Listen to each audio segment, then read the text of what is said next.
warahmatullahi wabarakatuh. Alhamdulillah nahmaduhu wa nasta'inuhu wa na'udzu billahi min syururi anfusina wa min sayyiati a'malina. Man yahdihillahu fala mudilla lahu wa man yudlil fala hadiyalah.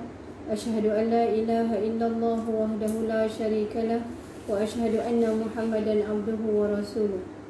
Rabbi shrah li sadri wa yassir li amri wahlul 'uqdatam min lisani yafqahu qawli. Rabbi zidni ilma. InsyaAllah hari ini kita cuba menghayati surah 8 ayat yang ke 20, surah 9 ayat yang ke 24 pada slot business talk. A'udzu billahi minasyaitonir rajim. Qul in kana aba'ukum wa abna'ukum wa ikhwanukum wa azwajukum wa ashiratukum wa amwalu qataraftumuha wa tijaratun takhshawna kasadaha wa masakinu tardawnaha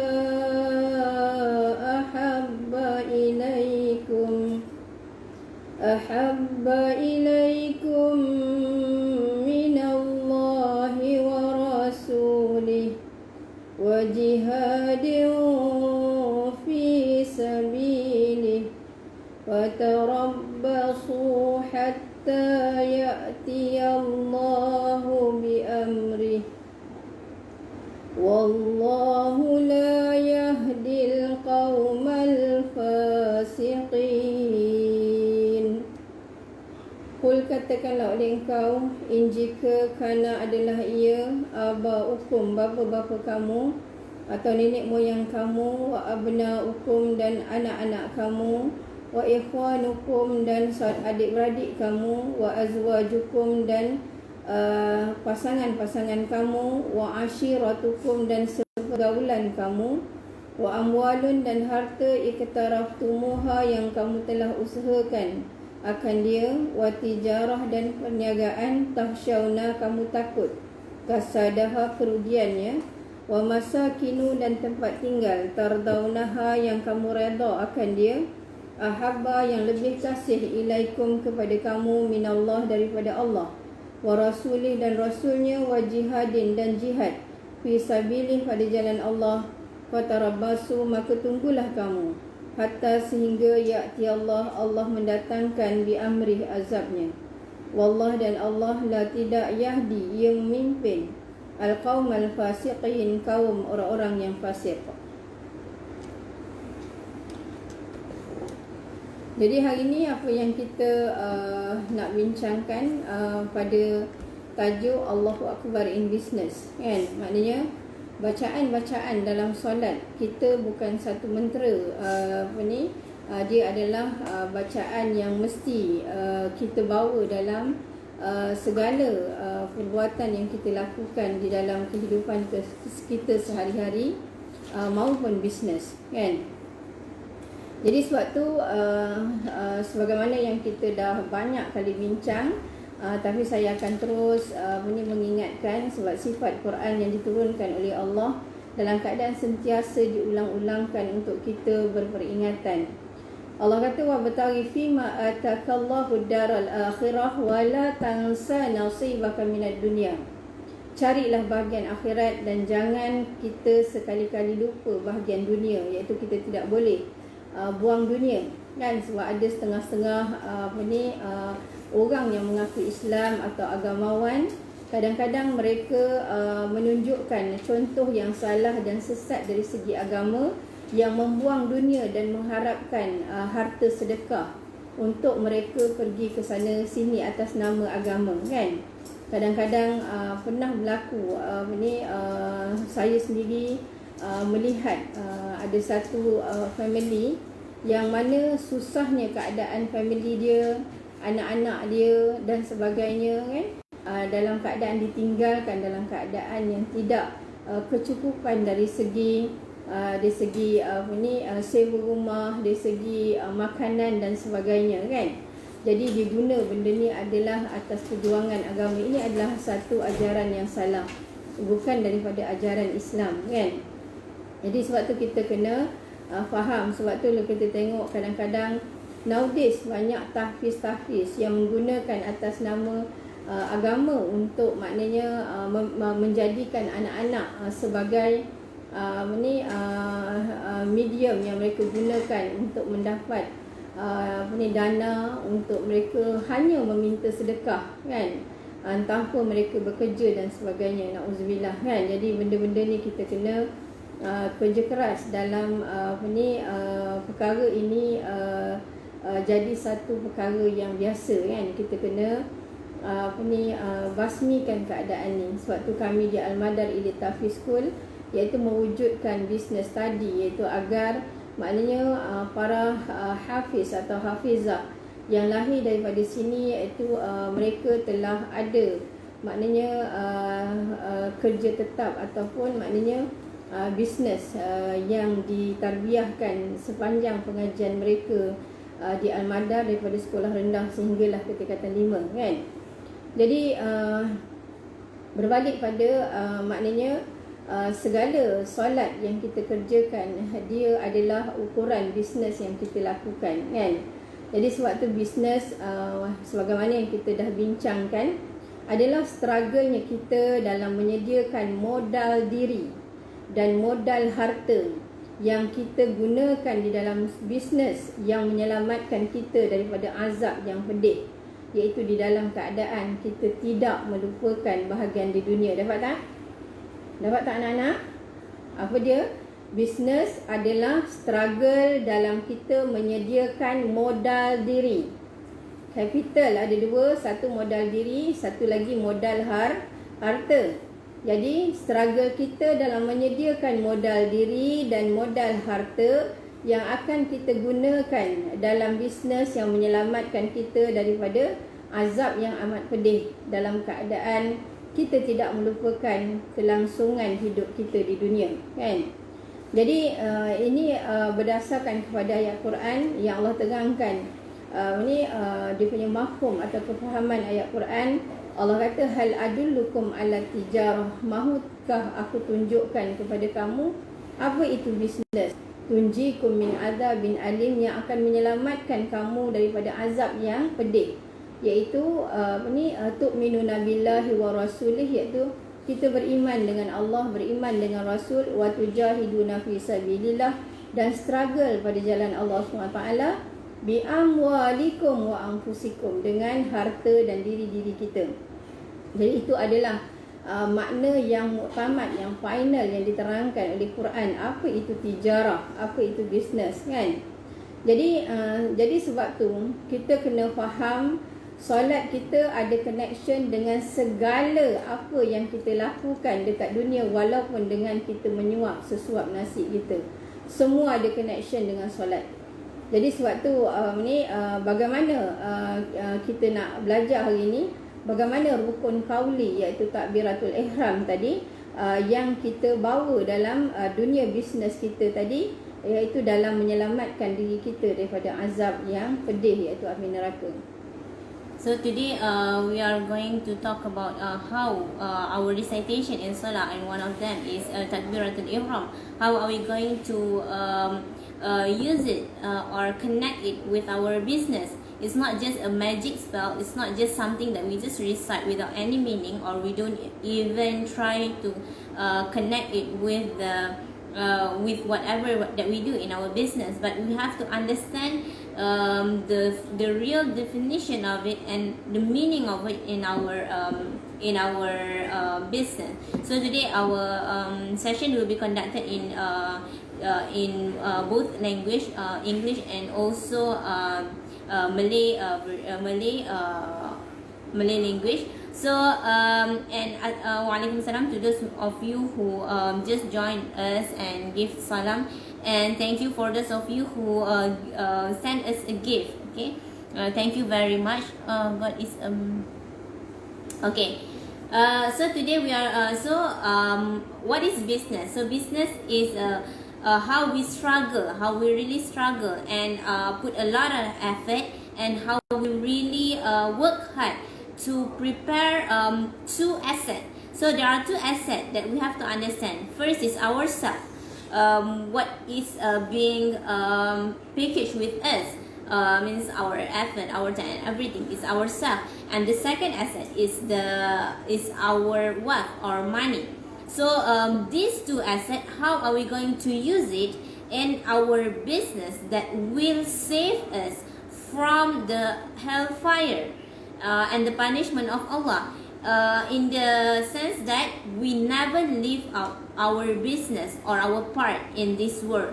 So that is the real definition of business, because Allah mentioned that Rasulullah told us that there's one business that will never suffer loss, that will always be profitable even till the hereafter. So that business is actually when you believe in Allah and you believe in Rasulullah, and you struggle with yourself and your wealth to perform to carry out whatever that Allah has ordered to you and whatever that you recite in the Solah. So this is the meaning of business based on the Quran.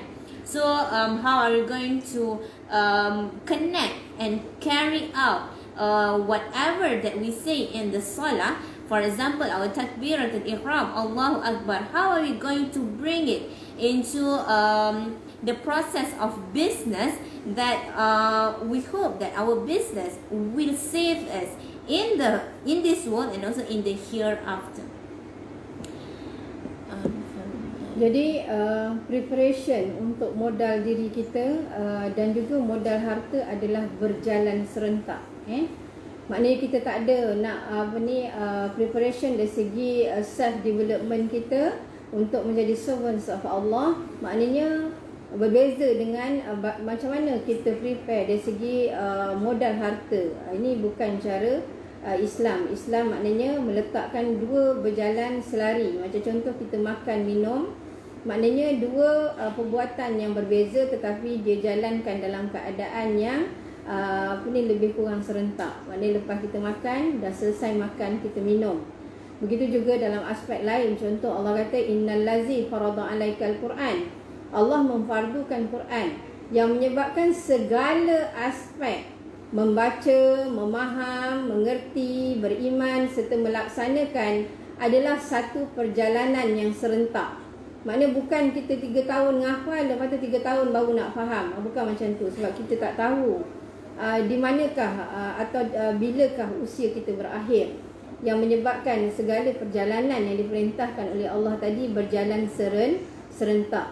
Begitu juga dalam kita maknanya berbisnes dengan Allah dalam menggunakan modal diri dan modal harta tadi adalah berjalan serentak. Jadi maknanya dalam kita prepare kita punya self development kita untuk menjadi hamba yang penuh dengan sifat kehambaan dalam keadaan mengenepikan keakuan diri dan tidak mendepankan hawa kita tadi adalah seiring dengan kita prepare dari segi modal harta untuk generate kita punya keuangan dan juga harta kekayaan. Jadi sebab tu preparation diri kita iaitu adalah di dalam keadaan kita menyediakan diri kita untuk berakidah dengan akidah yang betul sebagaimana yang telah diterangkan oleh Allah dalam Quran dan hadis Nabi yang sahih, iaitu dalam mana kita beriman dengan rukun iman. Contohnya kita beriman dengan Allah SWT, yang kita beriman atas zat, nama-nama dan sifat-sifat Allah SWT dengan ucapan kita, dengan iktikad dekat jantung kita, dan perbuatan kita dalam meletakkan kesempurnaan Allah sebagai Tuhan dalam keadaan tidak melakukan sebarang tahrifan atau pengubahan. Sebagai contoh, dalam kita berbisnes, iaitu mungkin melibatkan produk, kan? Katalah kita jual nasi lemak, kan, sebagaimana kita punya slot bisnes tempoh hari mengenai kisah Makcik Kiah, kan? Jadi Makcik Kiah ni jual jual nasi lemak, kan. Jadi bila satu hari tu maknanya hujan lebat, jadi tak ada orang yang beli. Sampai at the end dah sampai 2-3 jam ditunggu, ada seorang datang. Dia kata, makcik saya nak beli semua sekali. Apa yang makcik Kiah ni kata? Dia kata, nasib baik awak beli. Ada rezeki saya hari ni. Jadi apa yang dilakukan oleh makcik Kiah tadi adalah keimanan dia kepada Allah di dalam keadaan mentahrifkan Allah. Iaitu akhirnya Allah sebagai Ar-Razzaq tadi berubah kepada pemuda yang membeli nasi lemak dia. Mana yang tak tahu kisah Makcik Kiah boleh cek dekat kita punya page AL-MADAR TAHFIZ dekat Awesome Gang punya Facebook page Cikgu Misai Awesome Gang. Cikgu Misai page Awesome Gang. Jadi boleh rujuk pada slot bisnes kan, tentang bagaimana kita beriman dengan takdir Allah SWT. Jadi dekat sini maknanya preparation diri kita tadi dalam beriman kepada Allah SWT tadi tidak menepati apa yang telah ditetapkan oleh Allah, kerana kita beriman kepada Allah dalam keadaan mentahrifkan Allah dengan makhluk kan. Jadi ini tidak boleh berlaku dalam bisnes tadi.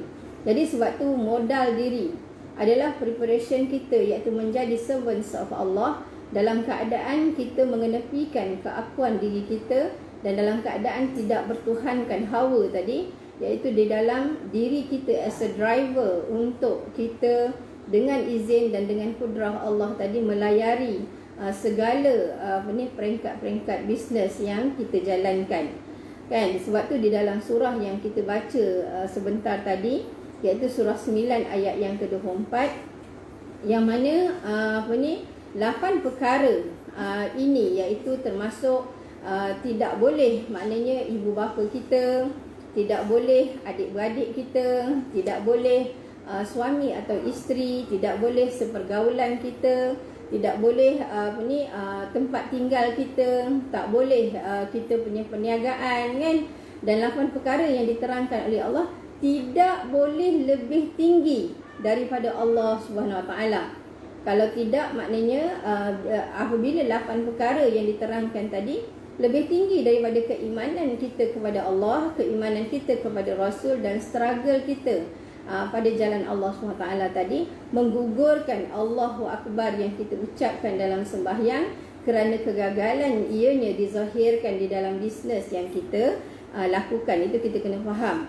Jadi sebab tu maknanya sekiranya 8 perkara ini berlaku yang menyebabkan dia lebih tinggi daripada Allah SWT, Allahu Akbar yang dengan makna Allah Maha Tinggi yang kita ucapkan dalam solat hanyalah satu bentuk penipuan kan, na'udzubillah kan.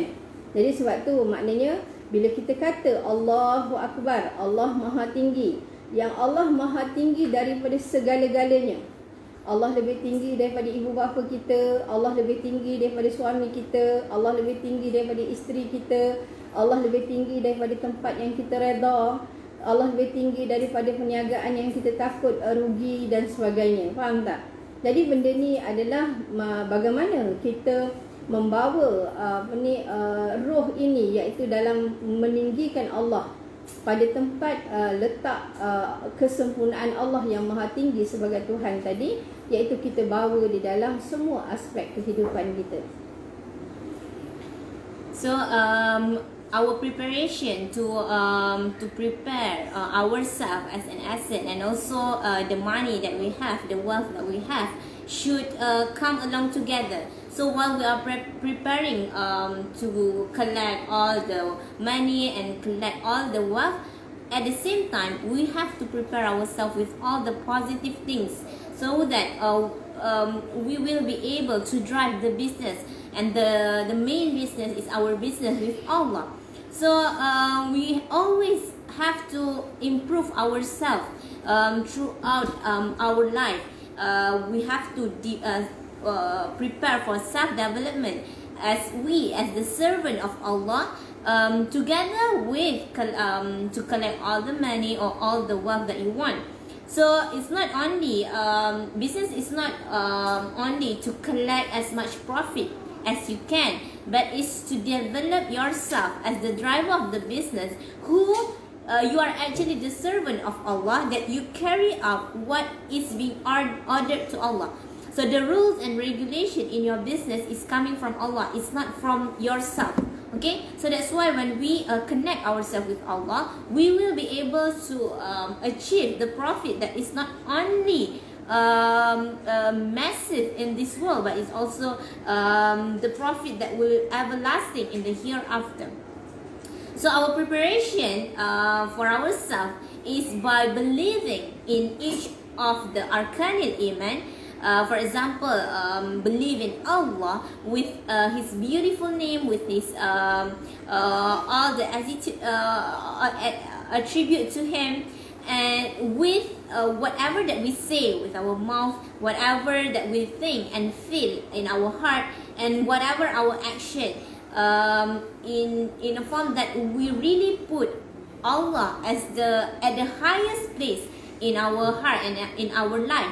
So that's why when we look back into the story of Makshikia, that any one of you whoever listened to that story, in which Makshikia says that when she cannot sell her nasi lemak in one day, in one rainy day, and then suddenly one person bought all the nasi lemak, she think that that person, that guy, is the one who give her the rizki, in which is actually Allah who is the Al-Razzaq, that Allah who hold the heart of each and every human being for that guy to buy from that Makshikia. So that is how we should place Allah in our heart. So that's why in this Surah At-Tawbah, chapter 9, verse number 24, it says that we should place Allah above all these things. So there are 8 things mentioned in this verse, in which some of them are our family, our spouse, our business, even our wealth, our house, whatever that we think that we belongs to, we should place them lower than Allah in our heart. So whatever that we have, we don't think that that has more importance than Allah in our life.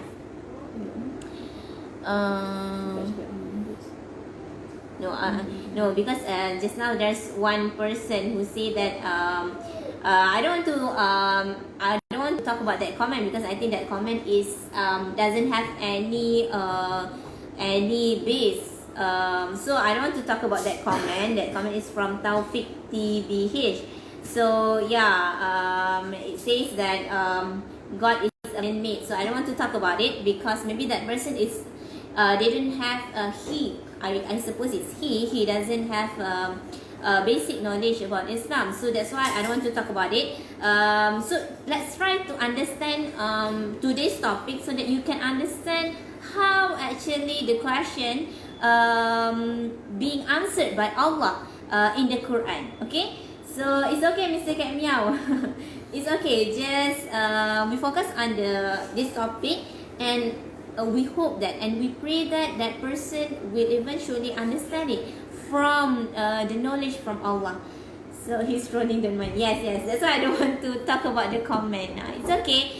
May Allah give guidance to that person while he is listening to our discussion today, and while he is listening to the Quran. Jadi sebab tu dalam bahagian modal harta, maknanya menyediakan harta dan keuangan, maknanya daripada sudut apa saja yang kita kerjakan dalam semua sektor ekonomi, kan. Contoh dalam bahagian pertanian ke, penternakan ke, firma ke, dalam bekerja di firma-firma government ataupun swasta, kan, ataupun maknanya secara penjualan produk ataupun servis. Ini semua termasuk dalam penyediaan modal harta. Jadi sebab tu di dalam surah 11 ayat yang ke-37 yang kita bincangkan semalam, yang mana di dalam kita maknanya melayari dan maknanya berdepan dengan segala kerja-kerja yang melibatkan diri kita tadi dan juga penyediaan dalam modal harta tadi adalah mesti kita beriman dalam surah 11 ayat yang ke-37, iaitu di dalam menjadikan Allah lah segala yang menguruskan, Allah lah yang segala mengetuainya, dan Allah lah yang segala mentadbir urusnya, dan Allah lah segalanya yang mengendalikan segala urusan-urusan, sebagaimana sifat berimannya Nabi Nuh alaihi salam, iaitu di dalam melakukan perintah Allah, iaitu untuk membina kapal daripada awal sehinggalah pengakhiran kapal itu berjaya dilaksanakan dengan izin Allah SWT. Jadi sebabnya semua sekali adalah di bawah penyaksian Allah SWT yang Allah terangkan di dalam ayat tersebut, bi'ayunina, dengan pandangan-pandangan Allah, iaitu dengan penyaksian Allah yang maha melihat kerja buat kita, wa wahyuna, dan dengan wahyu, dengan ilmu yang diajarkan oleh Allah kepada kita. Jadi semuanya adalah diuruskan, ditadbir urus oleh Allah, yang mana kita sebagai driver, iaitu sebagai servant Allah, dengan fizikal dan rohani serta panca indera yang diberikan oleh Allah SWT, yang mana kita melakukan segala sesuatu tadi dalam mempersembahkan kepada Allah SWT dalam keadaan la haula wala quwata illa billah, tiada daya dan tiada keupayaan melainkan apa yang dikuasakan, yang diheritkan, yang dikudrahkan oleh Allah serta diizinkan oleh Allah kepada kita, bukan daripada kederat, keupayaan, titik peluh kita, bukan daripada usaha kita, kecuali Allah Subhanahu Wa Taala yang memberikan kudrahnya kepada kita dan mengizinkan kita lakukan sesuatu perkara. Jadi sebab tu segala apa yang kita dianugerahkan oleh Allah SWT, maknanya dari segi modal diri dan juga modal harta tadi, yang diberikan tadi, sehingga Allah mengurniakan keuangan serta harta kan, dan sebagainya, dengan menggunakan modal diri yang beriman kepada Allah SWT tanpa sebarang pentahrifan tadi, wajiblah dibahagikan pada bisnes akhirat, dan dalam keadaan kita tidak melupakan bahagian dunia yang sedikit. So while we were preparing for the asset that involve wealth and money, we have to see what kind of business that we are in. So whether you are in a economy sector, for example, you are involved in agriculture, farming, any type of businesses, either government or private based, or you are selling products and services, this is all considered as how we are struggling to collect all the money and wealth for us to bring to the business with Allah. So as we mentioned in chapter 11 verse 37 yesterday, in which Allah has commanded Prophet Nuh alayhi salam to be a ship, to be the ark, in which Allah says that whatever the haters or the disbelievers talk about Prophet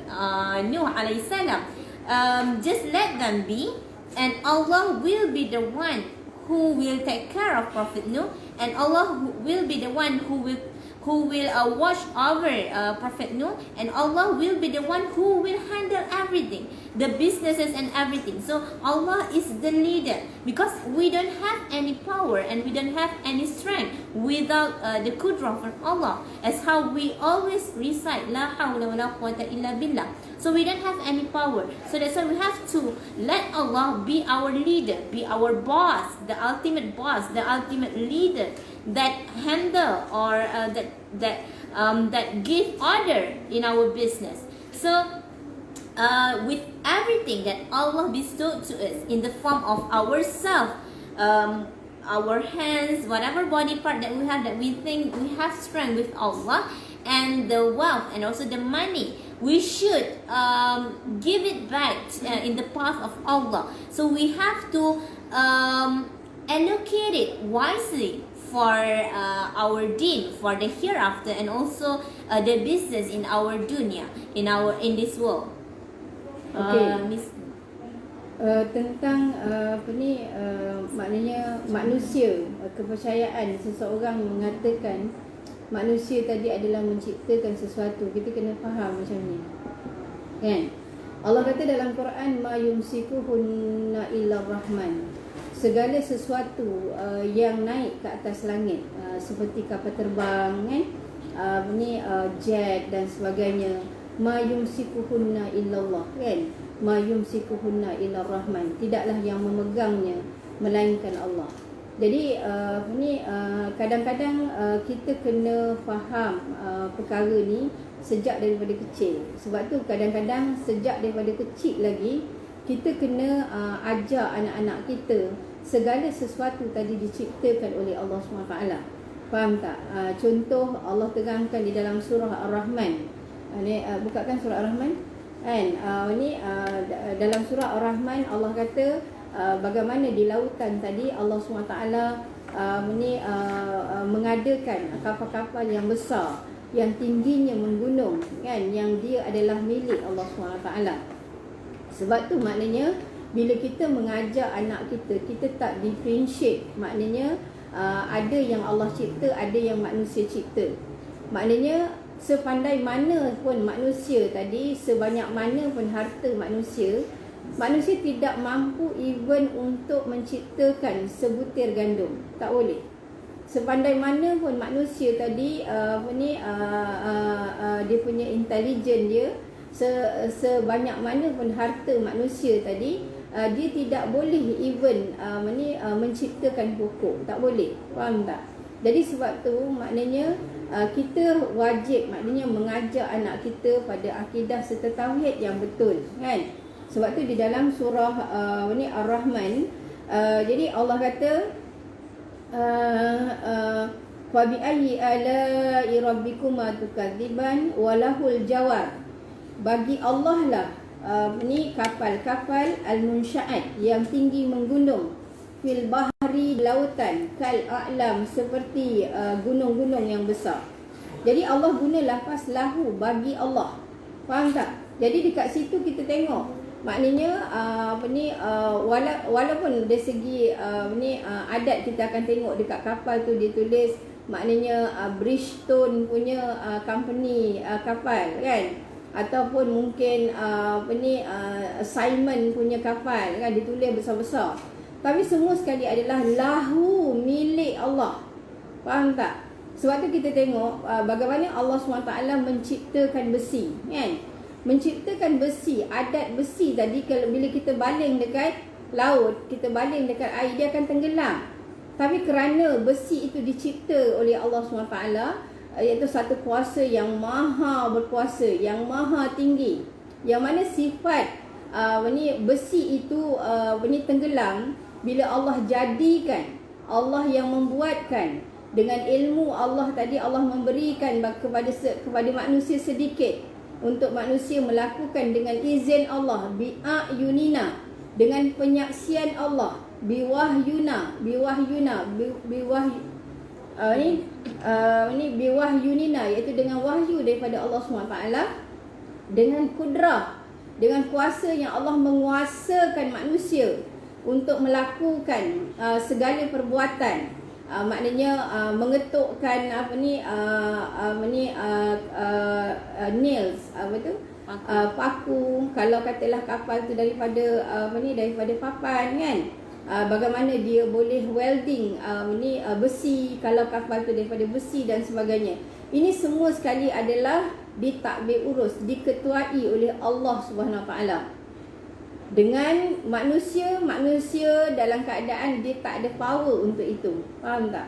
Sebab tu dalam hadis menceritakan maknanya setinggi mana manusia yang dia rasa, sekaya mana pun yang mereka claim, faham tak, banyak mana pun harta yang mereka ada, mereka tidak even boleh menciptakan sebiji gandum. Sebiji gandum tu pun dia tak boleh nak cipta. Faham tak? Masakan dia boleh nak cipta kapal yang besar. Macam mana dia nak boleh cipta dengan kuasa dia. Dengan kederat dia kalau tak diizinkan oleh Allah. Buat jambatan yang banyak. Dia boleh buat jet, dia boleh buat kapal terbang. Faham tak? Tapi semua sekali adalah dengan kuasa Allah. Itu yang kita kena beriman dengan. Sebab tu maknanya daripada anak kita kecil lagi, kita kena ajar kapal tadi adalah ciptaan Tuhan. Kita tak kata dia adalah ciptaan manusia. Sebab apa? Sifat kapal yang menggunakan besi, faham tak? Sifat besi yang boleh tenggelam, maknanya Allah mampu boleh jadikan sifat besi tadi terapung. Sebab dengan kuasa Allah, dengan izin Allah SWT. Dan boleh juga Allah jadikan, maknanya dengan kapal yang sifat tenggelam, memang tenggelam. Dan kita tengok macam mana kapal selam, dia bukan saja boleh tenggelam, dia boleh timbul. La haula wala quwata illa billah. Ini bukan daya dan kuasa manusia. Manusia tak ada keupayaan dan manusia tidak ada kederat dan keupayaan, melainkan apa yang dikuasakan oleh Allah, melainkan apa yang diizinkan oleh Allah. Akidah ini kita kena faham. Akidah ini kita kena beriman dengan. Faham tak? Sebab tu maknanya dalam Montessori punya sistem syllabus, dia mendifferentiatekan antara ciptaan manusia dengan ciptaan Allah SWT. Faham tak? Dalam keadaan sepatutnya kita kena ajar anak kita beriman dalam surah Ar-Rahman tadi. Allah kata Al-Jawar, kapal tadi, lahu, adalah milik Allah, ciptaan Allah SWT.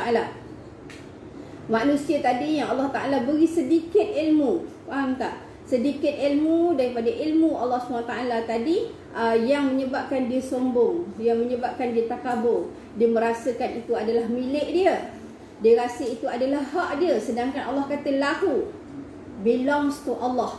Lahul jawar, baginya kapal-kapal itu bukan milik manusia. Boleh faham? Bukan milik manusia. Kan? Itu kita kena faham, kan? Kita kena ajar. Sebab tu Allah kata ma yumsikuhunna illallah. Tidaklah yang memegang segala bentuk jenis burung, termasuklah kapal terbang. Dia adalah bentuk besi. Faham tak? Besi yang adatnya bila kita baling, dia jatuh balik. Tetapi kerana dia daripada kuasa Allah yang menyebabkan besi yang adatnya kita baling boleh jatuh, dia boleh terus di atas udara dalam keadaan tidak terempas, kecuali bila dia diizinkan oleh Allah SWT. Ini semua kuasa Allah SWT beyond, maknanya keupayaan dan juga usaha manusia. Itu kita kena faham, kan? Jadi sebab itu adalah menjawab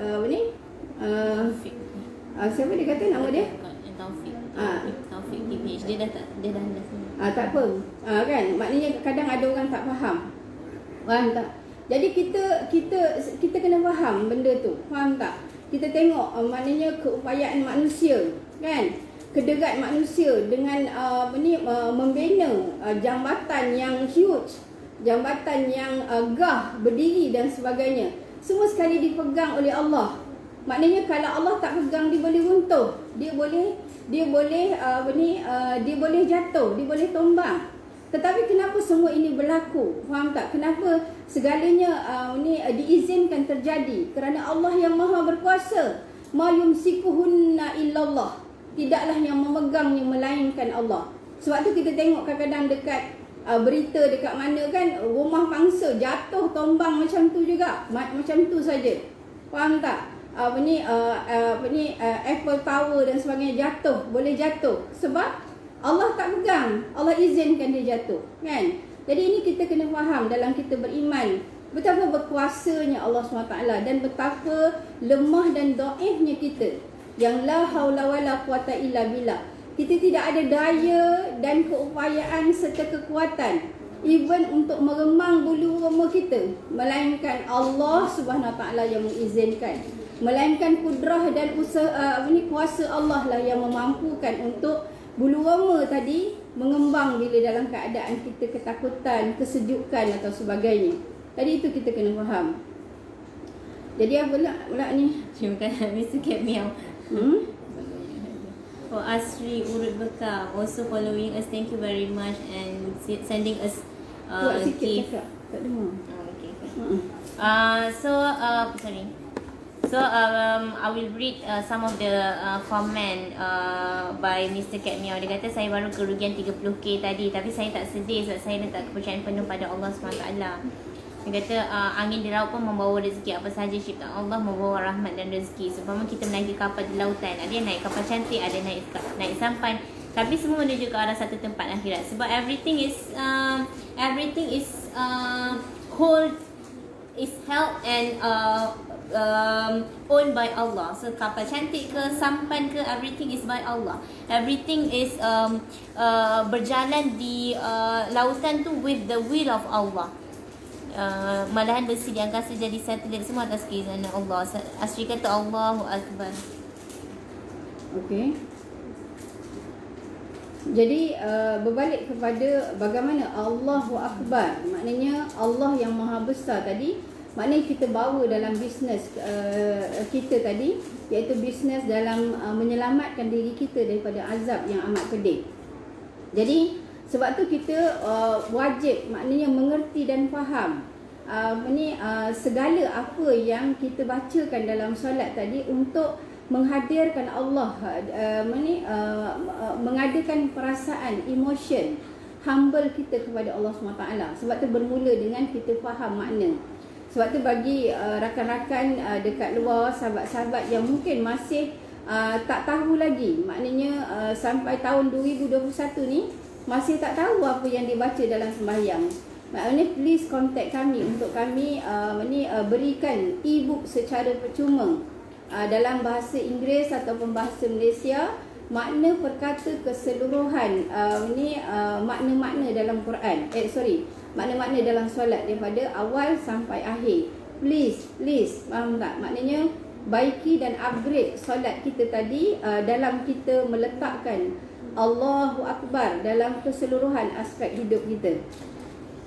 Jadi jadi sebab tu kita kena faham Allahu Akbar yang kita yang kita laungkan dalam solat tadi. Jadi meletakkan Allah paling pada tempat yang paling tinggi. Dalam modal diri kita sebagai servants of Allah, dan dalam kita meletakkan Allah yang paling tinggi dalam segala urusan yang kita lakukan di dalam menyediakan modal harta pula, kan?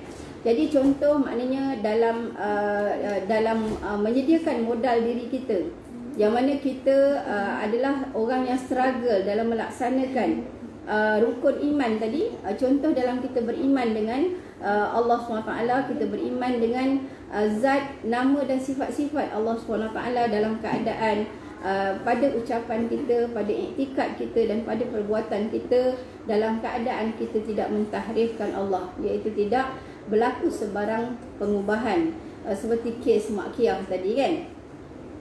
So our takbiratul ihram that we recite Allahu Akbar during prayer is by placing Allah at the highest position in whatever that we do, while we are preparing ourselves, and even while we are preparing the wealth and our money to be used as an asset for business, either in this world or in the hereafter. So we that's why we have to really believe in all the arkanil iman, and really perform it with all the struggle. So whatever that we do, for example, when we believe in Allah, we really have to think that Allah is with all the names, with all the beautiful names, and with all the attributes to Allah. So when we say that Allah is Ar-Razak, so we really have to understand that everything that happened in our life, in our business, is actually according to His will. So for example, our friend just now who just lost 30k, it is something that is sad, because sad is a normal feeling to human being. But it's actually one of the message that Allah trying to tell us, that Allah is the one who has the power over everything. So even if we think that, and even if we wish that we will get something, if Allah doesn't allow us, then it will never happen. But and if something bad we think that will happen to you, but if Allah doesn't allow it, then nothing will happen to you. So that's why we really have to understand about how Allahu Akbar that we recite in the Salah. How are we going to bring it into our business? How are we going to bring it into our study and into our life as a whole? Jadi sebab tu kita kena faham, maknanya bagaimana dalam dalam kehidupan kita tadi kita meletakkan Allahu Akbar tadi ataupun kita tidak meletakkan Allah, kan, sebagai yang maha besar.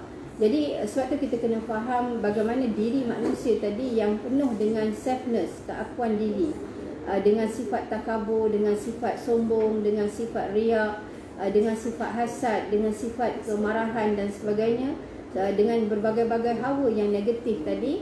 Ini adalah maknanya tidak, maknanya sekiranya dia mengerjakan solat, maknanya dia sertakan sifat-sifat ini bermakna dia tidak meletakkan Allahu Akbar pada tempat letak yang betul, kan. Maknanya solat yang dikerjakan tadi dia tidak penuh dengan sifat hamba tadi yang meletakkan Allahu Akbar tadi pada tempat yang paling tinggi dalam kehidupan dia, tidak kira dari segi ucapan dia, dari segi dia punya iktikad dia dan juga perbuatan dia dalam meletakkan Allah pada kesempurnaan Allah sebagai Tuhan tanpa sebarang pengubahan, kan. Jadi sebab tu untuk kita faham macam mana tidak meletakkan Allah, maknanya kalau dia mengerjakan sembahyang, maknanya dia merasakan air wuduk yang dia gunakan untuk mengerjakan wuduk tadi adalah atas usaha perniagaan yang dilakukan. Dia rekrut ramai ejen, kan, downline dia ramai dropship dan sebagainya, kan, yang menyebabkan sale dia mencanak sampai 50,000, kan. Contohnya, kan. Jadi yang menyebabkan kekayaan yang dia ada, yang dia tak ada masalah nak bayar banyak mana pun bil, tak ada masalah. Dia boleh dapat sumber air yang bagus dengan dia beli filter yang baik dan sebagainya. Faham tak? Maknanya dia merasakan, maknanya segala apa yang dia dapat lakukan dalam dia nak mengerjakan sembahyang, berwuduk, mandi, membersih diri dan sebagainya adalah daripada kepandaian dia, usaha dia dalam melakukan bisnes tadi. Jadi keadaan ini adalah keadaan maknanya dia solat dalam keadaan penuh dengan keakuan diri dia. Faham tak? Penuh dengan mendepankan hawa dia tadi, kan. Jadi yang dirasakan semuanya adalah datang daripada upaya dia, datang daripada usaha dia.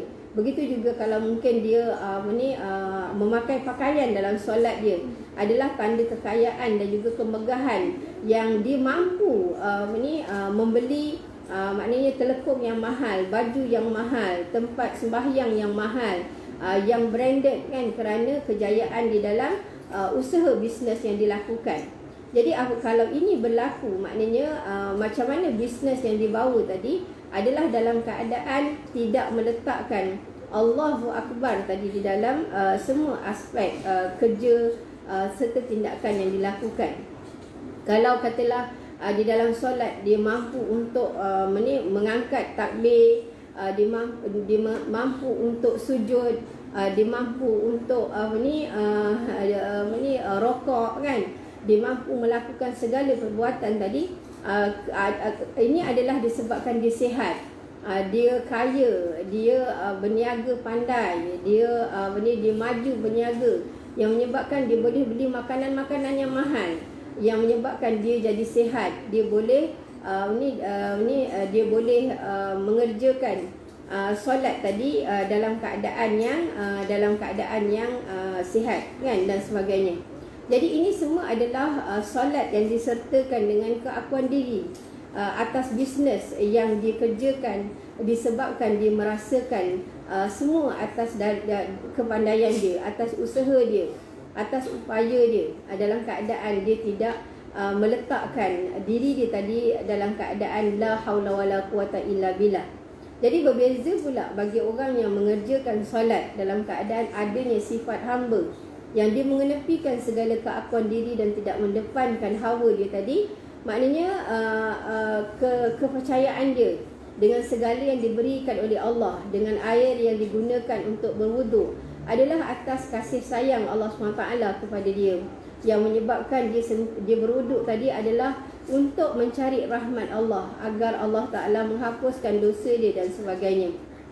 Dan dengan pakaian yang dia kerjakan solat tadi adalah tanda belas kasihan Allah SWT, yang menyebabkan dia memakai pakaian tadi dengan mengembalikan kesyukuran kepada Tuhan yang maha sayang kepada dia. Dan segala kekuatan yang dilakukan dalam segala perbuatan solat tadi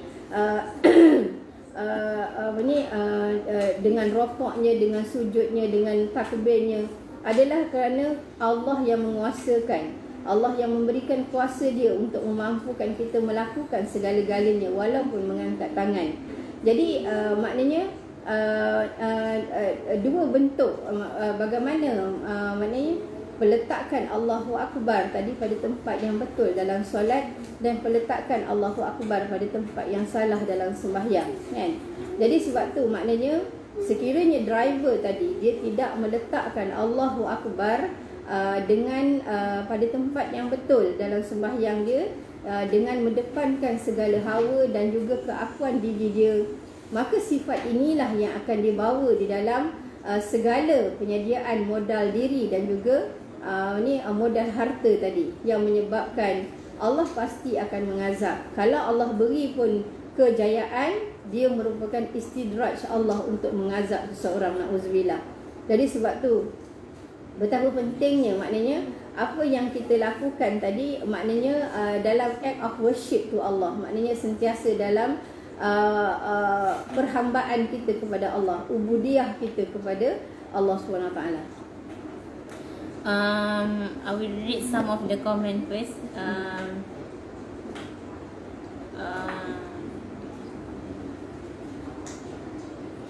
Asri Urut Bekam kata betul, kita pilih untuk Dia kata Asri cakap ajar rezeki amalan ahli syurga, amalan ahli neraka sudah ditentukan dalam Lauh Mahfuz lagi. Maknanya it's true that kita punya ajal, kita punya rezeki dah ditentukan oleh Allah, dan kita juga dibagi dengan pilihan. We are given choice whether we want to do the act of those who will enter paradise or those who will enter the hellfire. So that's why we decide. We are the one who decide about our life, because we are the driver of our life with the strength and power from Allah. So it's not that when we go to paradise, Allah already fixed us to go to paradise or go to hell, in the sense that we don't do anything. We are the one who do all the action that lead to the final place later, our final place in the hereafter. Mr. Kevin kata minta maaf lah dapat dapat send channel dengan si lemak je, kopi tak ada. Okay, mudah-mudahan Allah will give us more goodness in terms of either wealth, money, or peace, or even happiness. And we hope that everything is being blessed by Allah. We don't want we get something that because Allah want to punish us later, in the end, just like how Allah punished Qarun and Fir'aun, that has been given a lot of things, a lot of wealth, but actually Allah want to punish them later on. So that's why we have to understand about how we have to differentiate between selfness and slaveness. So selfness is when we think that we are the one who do everything.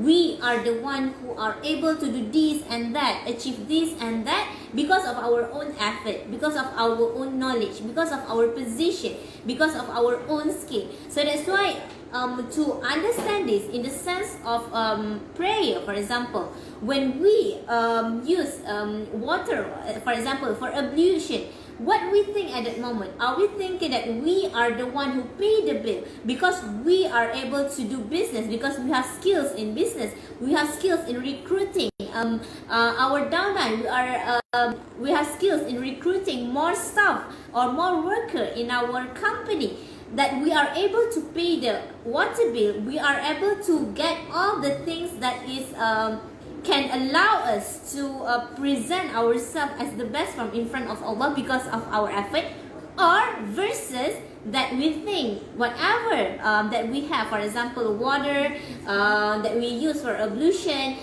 our garment, our whatever telegong that we have, even as how expensive it is, but if we think that that is from Allah, Allah is the one who allow me to get all this money and wealth, and I should use the best to be presented to Allah. So that's why you can't say that okay, it's wrong to use expensive house, expensive clothes, expensive car, in which we have to understand that whoever you are, that whatever that you are appear on, but actually what is matter is the things that inside your heart. So either you think that that thing is everything to your life, to your heart, you love it dearly more than your love towards Allah, or you think that's all just a tools for you to get closer to Allah, a tools for you to be grateful to Allah more. Berapa selang? Ni apa nama dia? Mr. Cat Meow. Mr. Cat Meow kata kan, dia kata Allah SWT suka bila hamba-Nya meminta-minta melalui doa. Bila kita berharap, kita bersedih segala-galanya. Kerana itulah juga kita diuji sebagai manusia, kerana Allah sayang dan kita perlukan Allah untuk berasa selamat dan terjamin dalam kehidupan dunia dan akhirat. Jadi kita memang kena faham maknanya kehidupan tadi, maknanya Allah SWT menjadikan warna-warni dalam kehidupan. Ada masa jatuh, ada masa naik kan, berbagai-bagai ujian yang Allah SWT beri di samping keadaan kita sebagai manusia yang sentiasa melakukan dosa. Faham tak? Jadi maknanya sebab tu maknanya keserabutan hidup, maknanya maknanya jatuh dan bangun dalam kehidupan tadi, maknanya kadang-kala kesedihan, musibah, kesakitan mampu membawa hamba kepada Tuhan kembali kan. Jadi sebab tu ini semua adalah maknanya kasih sayang Tuhan kepada manusia untuk Allah mendengar rintihan hamba tadi. Untuk Allah dengar maknanya hamba tadi merengek meminta daripada Allah SWT kan. Jadi sebab tu maknanya kita kena terus maknanya sentiasa mengharapkan Allah dahulu berbanding dengan yang lain, meminta pada Allah, merengek kepada Allah, maknanya mengadu kepada Allah segala-galanya kan. Sebab tu pernah ada satu cerita kan, maknanya ada seorang kaya ni dia tak dapat anak, dah lama kahwin tak dapat anak kan. Jadi dia berbagai-bagai usaha yang dia lakukan tadi untuk dia dapat anak. Sampailah dia pergi ke luar negara kan, untuk pastikan dia ni isteri dia boleh beranak dan sebagainya kan. Sampai kira almost habis duit dia kan. Dah pergi luar negara pun maknanya dapatan kajian mengatakan dia tak boleh dapat anak dan sebagainya. Jadi balik semula ke kampung kan. Bila balik maknanya dia pergi masjid kan, jumpalah orang alim. Orang alim tengok dia sugul, tanyalah kenapa kan. Mula malu nak cakap, dah lah cerita juga kan. Sedikit je maknanya ayat orang alim tu beri pada dia. Ainallah indak. Di manakah Allah di sisi kau, dia kata kan. Yang kau mengelintar cari manusia sana sini dengan segala problem dan masalah kau, tapi kau tak minta ke Allah. Jadi yang menyebabkan pemuda tadi terkejut, maknanya orang ni terkejut. Memang maknanya dia dah tak ingat Allah, tak ingat, dah lupa dah untuk minta ke Allah SWT. Yang menyebabkan daripada peristiwa tu dia mengubahkan hidup dia kan, iaitu sentiasa bergantung dan berharap kepada Allah SWT, tak tinggal dengan tahajudnya dan sebagainya kan, selalu melakukan kebaikan dengan bersedekahnya dan sebagainya. Tak lama daripada tu Allah mengurniakan dia anak. Jadi inilah kan. Jadi sebab tu segala sesuatu yang berlaku imanilah segala takdir buruk baik daripada Allah SWT, kerana semua yang Allah Ta'ala takdirkan tadi ada reason dan ada sebab kan, yang kita senantiasa buruk, takdir buruk datang, alhamdulillah, mudahan Allah ganti dengan yang lebih baik. Kalau takdir baik datang juga, alhamdulillah. Yang kita kena ajar terutama anak-anak kita kan, yang sentiasa beriman kepada segala perjalanan takdir buruk dan baik di dalam kehidupan mereka. So about the things that has been happening to any one of us, when we are facing difficulties or any hardship that we have been going through. So actually it's a message from Allah that Allah are calling out for us. Allah want to call us and ask from Him. Cry in front of Him, cry to Allah, because Allah is waiting for us. Actually, maybe we are already far away from Allah, or maybe we think that we are already spent everything for Allah ourselves. We have sacrificed everything for Allah, but maybe inside of our heart there is still some empty spot in our heart that Allah wants us to fill it up with the cry, with the longing for Allah, with the things that maybe we already live it years ago. So that's why there's one story in which there's one story about one guy who is wealthy, and he has married, but then he hasn't got any child. So he think that he need to treat himself and the wife, and he think that he need to go to the overseas, and so he went there. And he tried to find solution for them to get a child. However, there's after running through all the tests and everything, he came back to his village, to his hometown. That he, at the end, he still cannot get a child. So when he go to mosque, there's one person who is knowledgeable. When he see that person is very gloomy and sad, so he asked. So that guy tell the whole story. So this knowledgeable person only say one verse that actually changed the life of that guy. He only asked, "Aina Allah indak?" Means, where is Allah next to you? Where is Allah in your heart? Where is Allah in your life? Why don't you ask from Allah? Why don't you cry to Allah? Why don't you tell everything to Allah? Why are you looking for other people first before you go to Allah? So after that, he start change like 360, in which he knows that Allah is the one and only that can give him solution for every problem that he has. So that's what we can take from that story.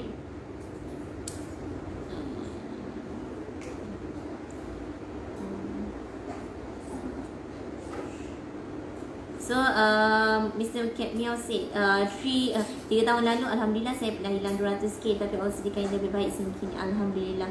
Kesedihan bagi saya hanya adu pada Allah. Lepas tu kita relax di jalan ni kehidupan. Kerana lepas mengadu tu tak perlu kita nak fikir, kerana saya adukan pada Allah pencipta kita. Yes, very true. Yang menjaga kita. Be happy, hidup jangan stress. Ya, betul. It's our choice, nak stress ataupun tidak. Kalau ada masalah pun nak stress ataupun tidak, it's our choice. Okay. Jadi itu saja untuk slot business talk kita hari ni, kan. Ni nampaknya kita tak buat untuk sekali dengan kisah benar kan, sepatutnya buku 6 kisah benar.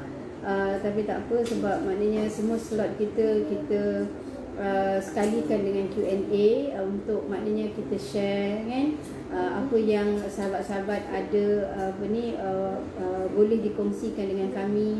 Kongsikanlah yang kami ni bukan siapa-siapa yang hanya sedikit saja yang mungkin untuk sharing, tidak mahu menyembunyikan ilmu kan. Jadi maknanya mudah-mudahan platform yang kita ada tadi untuk kita semakin upgrade ilmu kita, sharing di antara satu sama lain.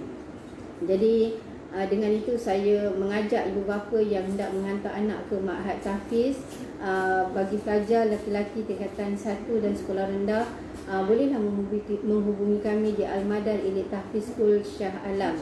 Dan juga bagi ibu bapa yang memerlukan perkhidmatan online akademik, online TAHFIZ dan juga online mengaji dan juga tajwid, boleh juga menghubungi kami.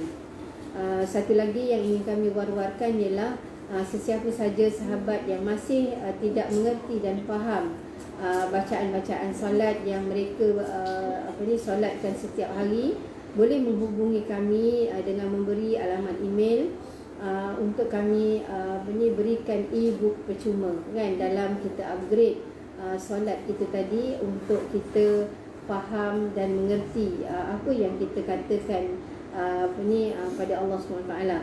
Jadi dengan itu setakat ini dulu saya sudahi dengan Mr. Kamil dia hantar, dia send 100 bungkus nasi lemak. Alhamdulillah, insya-Allah kita boleh share dengan ramai. Kita boleh share dengan ramai orang tu. 100 bungkus.